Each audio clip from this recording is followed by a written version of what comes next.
જી હા દોસ્તો, પ્રથમ પરીક્ષા આવે એટલે સ્વાભાવિક છે તમારા મગજની અંદર થોડો એવો ડર હોય કે પ્રથમ પરીક્ષામાં શું થશે, કારણ કે તમે પ્રાથમિકમાંથી હવે માધ્યમિકમાં આવ્યા અને માધ્યમિકની તમે પ્રથમ એવી મોટી પરીક્ષા દેવા જઈ રહ્યા છો કે જે તમે અત્યાર સુધી નથી દીધી, એટલે કે 9મા ધોરણ માધ્યમિકની પહેલી પરીક્ષા છે.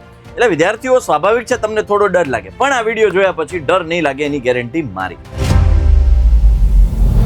નમસ્કાર નમસ્કાર નમસ્કાર નમસ્કાર મારા 9મા ધોરણના નાના નાના કલેજાઓ. જી હા દોસ્તો, પ્રથમ પરીક્ષા આવે એટલે સ્વાભાવિક છે તમારા મગજની અંદર થોડો એવો ડર હોય કે પ્રથમ પરીક્ષામાં શું થશે, કારણ કે તમે પ્રાથમિકમાંથી હવે માધ્યમિકમાં આવ્યા અને માધ્યમિકની તમે પ્રથમ એવી મોટી પરીક્ષા દેવા જઈ રહ્યા છો કે જે તમે અત્યાર સુધી નથી દીધી, એટલે કે 9મા ધોરણ માધ્યમિકની પહેલી પરીક્ષા છે. એટલે વિદ્યાર્થીઓ સ્વાભાવિક છે તમને થોડો ડર લાગે, પણ આ વિડીયો જોયા પછી ડર નહીં લાગે એની ગેરંટી મારી. જી હા દોસ્તો, હું આપનો મોટો ભાઈ સાહિલ વેકરિયા વિદ્યાકુલના આપ સૌના લવલી પ્લેટફોર્મ પર આપ સૌનું હાર્દિક હાર્દિક સ્વાગત કરું છું. વિદ્યાર્થીઓ, જે વિદ્યાર્થીઓનું સપનું છે કે મારે પૂરેપૂરા માર્ક્સ લાવવા માટે તનતોડ મહેનત કરવી છે, મારે પોતાનું 100% આપી દેવું છે, મારે પોતાનું બેસ્ટ આપી દેવું છે, એ લોકો જ આ વિડીયો જુએ, એ લોકો જ પોતાનો સમય અહીંયા ઇન્વેસ્ટ કરે, બાકીના લોકો બહાર જઈ શકે છે. ઓકે, ચાલો તો શરૂઆત કરીએ. હવે આશા છે કે હવે જે વિદ્યાર્થીઓ વધ્યા છે એ પોતાના મોટા ડ્રીમ સાથે અત્યારે આ વિડીયો જોઈ રહ્યા છે. વિદ્યાર્થીઓ, હું તમને અહીંયા 5 ટિપ્સ આપવાનો છું, 5 મેજર ટિપ્સ કે જે તમે એપ્લાય કરશો તો ડેફિનેટલી તમે તમારું ધાર્યું પરિણામ હાસિલ કરી શકશો. તો ચાલો શરૂઆત કરીએ. કોઈ ટાઈમ પાસ નહીં, કોઈ જ વાતો નહીં. પહેલું જ છે અને એ છે ડુ ઓર ડાઈ. ડુ ઓર ડાઈ, કરો યા મરો. વિદ્યાર્થી મિત્રો, તમને હું પહેલા ગણિતનો સિલેબસની વાત કરી દઉં તો ગણિતમાં 1 થી 6 ચેપ્ટર પ્રથમ પરીક્ષામાં આવશે. પહેલું સંખ્યા પદ્ધતિ, બીજું બહુપદીઓ, ત્રીજું યામ ભૂમિતિ, ચોથું દ્વિચલ સુરેખ સમીકરણ અને પાંચમું યુક્લિડની ભૂમિતિનો પરિચય અને છઠ્ઠું રેખાઓ અને ખૂણાઓ. વિદ્યાર્થીઓ, હું તમને એ વાત કરી દઉં ને તો આમ જોવા જાવ ને તો ચેપ્ટર્સ બધા બહુ સહેલા છે. એ સાહેબ, એ તો અમને જ ખબર હોય, તમને તો સહેલા જ લાગે. નહીં, હકીકતમાં સહેલા છે. ચેપ્ટર નંબર, હું તમને જે ચેપ્ટર્સ કહું છું ને એ પહેલા તમે હું તો કહું છું ચેપ્ટર 3, ચેપ્ટર 4 અને ચેપ્ટર 5. આ 3 ચેપ્ટર કરવા માટે તમને 3 કલાક ઇનફ છે. બોલો બોલો, આ 3 ચેપ્ટર તૈયાર કરવા માટે 3 કલાકની અંદર તમે 3 ચેપ્ટર તૈયાર કરી શકો એમ છો. પણ તમારે પ્રોપર પ્લાનિંગ કરવું જોશે. જ્યાંથી તમે ટાઈમ ખેંચી શકો, તમે અઠવાડિયાની અંદર, હજુ પરીક્ષાને વાર છે, એક અઠવાડિયાની અંદર 2 દિવસે એક ચેપ્ટર કરવાનું. બોલો, થઈ જાય? અરે થઈ જ જાય. એક અઠવાડિયાની અંદર 3 ચેપ્ટર એટલા સુપર સોલિડ રીતે કરી લો. એક અઠવાડિયું આપ્યું તમને મેં, ગણિતની ખાલી વાત કરું, એક અઠવાડિયાની અંદર 3 ચેપ્ટર. અરે થાય મારા કલેજા. તમે આ ચેપ્ટર્સ એટલા સુપર સોલિડ કરી નાખો, આમાં કોઈ પણ જગ્યાએથી ક્યાંય પણથી ક્વેશ્ચન આવે એ તમે તૈયાર કરી શકવા હોવો જોઈએ, આન્સર આપી શકવા હોવો જોઈએ. બીજું, હવે વાત રહી છે ચેપ્ટર નંબર 1, 2 અને 6. એમાં ખાસ ચેપ્ટર નંબર 1 માં મુખ્યત્વે જે 3 છે પેટર્ન, એને તમે ફોલો કરશો એટલે એમાંથી દાખલો આવશે. એક તો A અને B વચ્ચેની સમય સંખ્યાઓ, 5 સમય સંખ્યાઓ, 3 સમય સંખ્યાઓ, બરોબર. એમાં સંખ્યા A અને B માં કોઈ પણ સંખ્યા હોઈ શકે. બીજું છે એ છે વર્ગમૂળમાં 2, વર્ગમૂળમાં 3, વર્ગમૂળમાં 5 ને સંખ્યા રેખા પર. અને ત્રીજી મેથડ છે એ છે સમીકરણ. આ 3 માંથી તમારી પ્રથમ પરીક્ષામાં દાખલો હશે ને હશે જ.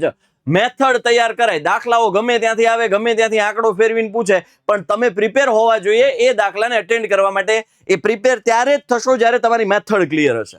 હું હરમેશ કહું છું, મેથડને સ્ટ્રોંગ બનાવો, કેલ્ક્યુલેશનને સ્ટ્રોંગ બનાવો. દાખલો ગમે ત્યાંથી આપે, તમે એને અટેન્ડ કરવા માટે એબલ હોવા જોઈએ, કેપેબલ હોવા જોઈએ. ડન છે? ક્લિયર છે? એટલે આ પેલા ચેપ્ટરની 3 રીતો કહી દીધી. ઓકે, બીજું ચેપ્ટર છે એમાં દ્વિઘાત બહુપદીના અવયવીકરણ છે, એ ખાસ તમારે કરી નાખવાનું છે. પહેલું એમનામ, છેલ્લું એમનામ, મોટું પહેલા નાનું, પછી મધ્યમ પદની નિશાની ભાઈ મોટા પદને લાગે, છેલ્લે નિશાનીનો ગુણાકાર નાના પદને લાગે. ઓલરેડી વિડીયો છે આપણી ચેનલ ઉપર, જોઈ લેજો. ડેફિનેટલી 2 માર્કમાં એક દાખલો હશે. ત્યારબાદ સૂત્ર આધારિત 3 ઘાત વાળું સૂત્ર, a+b નો ઘન વાળું સૂત્ર, 3x + 2y નો ઘન સાદુરૂપ આપો, પૂછી શકાય. એમાં એક જમ્બો દાખલો છે, 1/2 કૌંસમાં x + y + z, બીજા કૌંસમાં x - y² y - z² + z - x² સાબિત કરો. 4 માર્કમાં પૂછાવાની પૂરેપૂરી સંભાવના. એટલે બીજું ચેપ્ટર છે સૂત્રો બધાય. ઘણા છોકરાઓ કે સાહેબ બીજું ચેપ્ટર જ અઘરું લાગે છે. અરે છોકરાઓ, એ જ તો તમારી ભૂલ છે. તમે અઘરું ધારીને બેઠા છો. અઘરું છે નહીં, ટેકનિકથી સોલ્વ કરો આરામ. અને બીજું એ બહુ કામનું છે, બહુ જ કામનું છે. 10માં કામનું છે. ઇવન 11-12 સ્ટાન્ડર્ડમાં જશો તો પણ આ સેકન્ડ ચેપ્ટર છે એ બહુ ઇમ્પોર્ટન્ટ છે.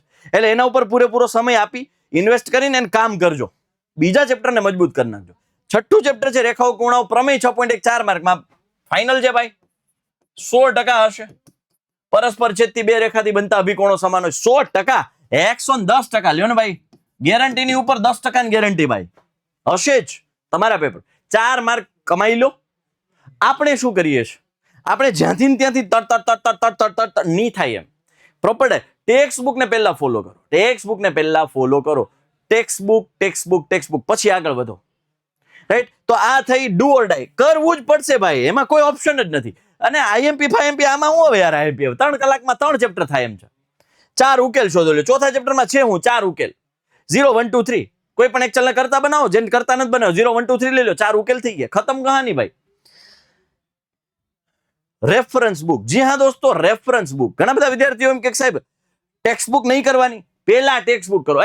તને કહું જાય અહીંયા પેલા ટેક્સ્ટ બુક, દરેક દાખલા દરેક ઉદાહરણ તને આવડવા જોઈએ, પછી રેફરન્સ બુક. શું કામ રેફરન્સ બુક?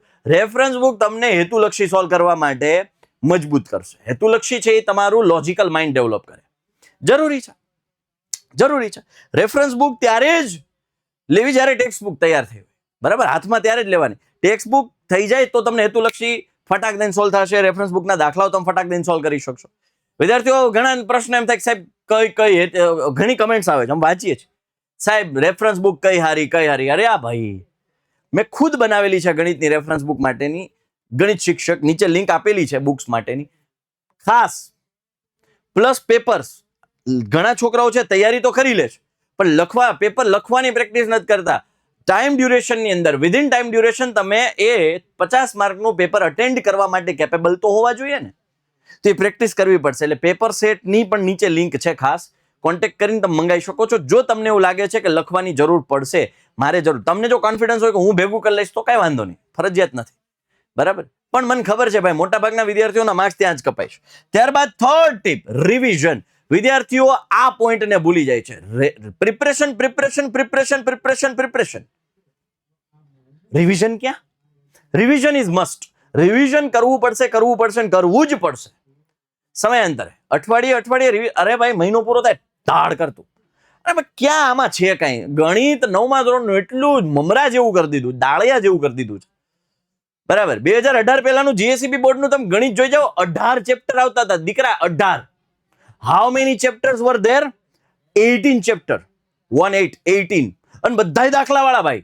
યુક્લિડની ભૂમિતિના પરિચયના 2 ચેપ્ટર આવતા હતા, એ એક કરી નાખ્યું. હાવ નાનું એવું ભાઈ. એટલે કહું છું આ બહુ સરળ છે. તમે મહેનત થોડી એવી કરશો ને તો તમારું ગણિત મજબૂત થશે. 9માનું ગણિત મજબૂત હશે ને તો ડેફિનેટલી 10માં મજા આવશે. હું ખુદ તમને કહું છું, જ્યારે તમે અત્યારે મજબૂત કરીને મારી પાસે 10માં આવજો, હું તમને યાદ કરાવીશ કે મેં તમને કીધું તો 9માનું મજબૂત હશે, 10માં મજા આવશે. અને તમે ફીલ કરશો કે હા 10માં મજા આવે છે. રાઈટ? તો ખાસ રિવિઝન તમારું સમયાંતરે થતું હોવું જોઈએ. નથી કરતા એ જ ફોલ્ટ છે આપણો. એ જ આપણો ફોલ્ટ છે કે આપણે સમયાંતરે રિવિઝન નથી કરી શકતા. બરાબર? રિવિઝન કરવું જ પડશે. ચોથી ટીપ, અને એ છે અવોઇડ પ્રેશર. છોકરાઓ બહુ પ્રેશર લે છે. સાહેબ પ્રથમ પરીક્ષા આવી ગઈ, હવે શું થશે?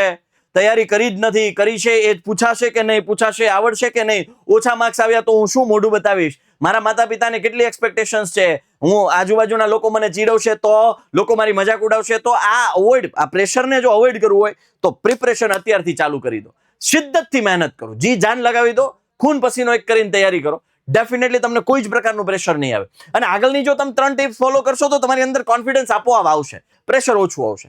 કોન્ફિડન્સ ડેવલપ કરવો જરૂરી છે. કોન્ફિડન્સ ત્યારે જ ડેવલપ થાય જ્યારે તમારી પ્રિપરેશન સ્ટ્રોંગ હશે. કોન્ફિડન્સ કે દુકાને ભાડે નથી મળતી, કે દુકાને વેચાતી નથી મળતી, કોઈ સર્ટિફાઈડ કોર્સ નથી, કોઈ ઓનલાઈન શોપિંગ નથી થતી કોન્ફિડન્સની. કોન્ફિડન્સ અંદરથી આવે. એ અંદરથી ત્યારે જ આવે કોન્ફિડન્સ જ્યારે તમે પ્રિપરેશન સ્ટ્રોંગ કરો. એટલે you need strong preparation. Confidence is byproduct. Right? તો તમારી જો સ્ટ્રોંગ પ્રિપરેશન હશે તો કોન્ફિડન્સ આપોઆપ આવી જશે. એટલે પ્રેશરને અવોઇડ કરો. જો તમને પ્રેશર આવે છે કે ભાઈ રિઝલ્ટની ચિંતા છે, ચિંતા છોડી દો ભાઈ. તું કર્મ ઉપર ફોકસ કર ને. તું કામ તો સારું કર. તું એ ચિંતામાં કામ બગાડે છે, કામ બગડે છે એટલે પરિણામ બગડે છે. કામને મજબૂત કર, પરિણામ આપોઆપ મજબૂત થશે. એની ચિંતા છોડી દે ભાઈ. બહુ સ્પષ્ટપણે કહું છું, તમારા મોટા ભાઈ તરીકે 2 હાથ જોડીને વિનંતી કરું છું, પરિણામની ચિંતા જ છોડી દે ભાઈ. મોટા ભાગના લોકો પરિણામની ચિંતામાં કર્મ ભૂલી જાય છે. મારથી તો નહીં જ થાય. હું તો 50% નો વિદ્યાર્થી છું અરે કલેજા 50% વિદ્યાર્થી અત્યાર સુધી હતો, હવે તો તું મોટો થયો, તારી શક્તિઓને ઓળખ, તારી અંદર એ તાકાત છે. તું 50 નહીં, તું 80% લાવી શકે એમ છે. જેલ ને એમ થાય છે હું 60 નો છું, બેટા તું 85-87% સુધી પહોંચી શકે એમ છે. પણ તું એક વખત તું તારી જે લિમિટ છે ને પુશ તો કર, રાઈટ? તો ખાસ પ્રેશરને અવોઇડ કરો. અને હવે લાસ્ટ છે એ છે ડ્યુરિંગ એક્ઝામિનેશન. આ છે એક્ઝામિનેશન બિફોર એક્ઝામિનેશન. પરીક્ષા પહેલા બધી બાબતોનું ધ્યાન રાખવાનું છે. અને પરીક્ષા દરમિયાન પ્રેઝન્ટેશન, બહુ પ્રોપર પ્રેઝન્ટેશન કરવાનું છે. વ્યવસ્થિત રીતે લખજો, નાની નાની બાબતોનું ધ્યાન રાખજો, બરાબર? પ્રેઝન્ટેશન, હું એમ નથી કહેતો મોતીના દાણા જેવા અક્ષર કરવાના, સારા અક્ષર હોય તો જ નહીં, સુવાચ્ય અક્ષરે લખવાનું, સુવાચ્ય, બરાબર? સુવાચ્ય એટલે શું? સરસ રીતે વાંચી શકાય એવા, સરસ રીતે વાંચી શકાય એવા, રાઈટ? એમાં નાની નાની બાબતો ધ્યાન રાખવાનું. ગણાય છે ને એ આવી રીતે થાય, 4 આવી રીતે થાય, ક્યુ આવી રીતે થાય, નવડો આવી રીતે થાય, જી આવી રીતે થાય, બધા એક સરખા છે. ઘણાના બધા એક સરખા થતા હોય. આ એ છે, આ 4 છે, આ ક્યુ છે, આ 9 છે, આ જી છે, બરાબર? પછી ગુજરાતીની અંદર આ ત્ર છે, આ રૂ છે, આ દ્વ છે અને આ દ્ર છે. આપણું ત્રીજું ચેપ્ટર છે, ચોથું ચેપ્ટર છે ને દ્વિચલ છે, એ આ વાળું છે. ઘણા આ લખે છે, ઘણા એમ લખે આમ દ્વિચલ સુરેખ. અરે દ્વિ નથી ભાઈ, એ દ અને વ નું કોમ્બિનેશન છે. અમારે અહીંયા એડિટરને મારે ઘણી વખત કેવું પડે ભાઈ તમે ભૂલ ન કરતા, દ્વિ ન આવે, દ્વિ આવે, બરાબર? એટલે આવી બાબતો તમારા અક્ષરને રિપ્રેઝન્ટ, બે શબ્દો વચ્ચે પ્રોપર જગ્યા રાખતા શીખો, નવો પ્રશ્ન નવા પેજથી લખો, આન્સર ઉપર બોક્સ કરી દો, આને જ સારું પ્રેઝન્ટેશન કહેવાય. એ બાબતોમાં ધ્યાન રાખશો, ડેફિનેટલી તમે ધાર્યું પરિણામ હાસિલ કરશો. આ 5 ટિપ્સ છે, ફોલો કરવાની ચાલુ કરી દો. કમેન્ટ સેક્શનમાં જણાવજો આમાંથી કેટલી ટિપ્સ તમે ફોલો કરી લીધી છે અત્યાર સુધીમાં અને કેટલી નવી છે. તો ખાસ મળીએ છીએ કોઈ નવા ટોપિક, નવી ચર્ચા, નવા મુદ્દા સાથે. આશા છે કે આ ટિપ ફોલો કરી અને તમે મહેનત ચોક્કસથી કરશો, પરિણામ સારું મળશે એનો વિશ્વાસ મને છે. પણ મહેનત ના દમ ઉપર મેળવેલું રિઝલ્ટ હોવું જોઈએ. કોઈ શોર્ટકટ્સ નહીં, કોઈ ચોરી ચપાટી નહીં, કોઈ ચિઠ્ઠી વિઠ્ઠી કાંઈ નહીં. બસ મહેનત કરો, મહેનતથી ચોક્કસથી સારું ફળ મળશે. આશા છે કે તમને આ વિડીયો હેલ્પફુલ થશે.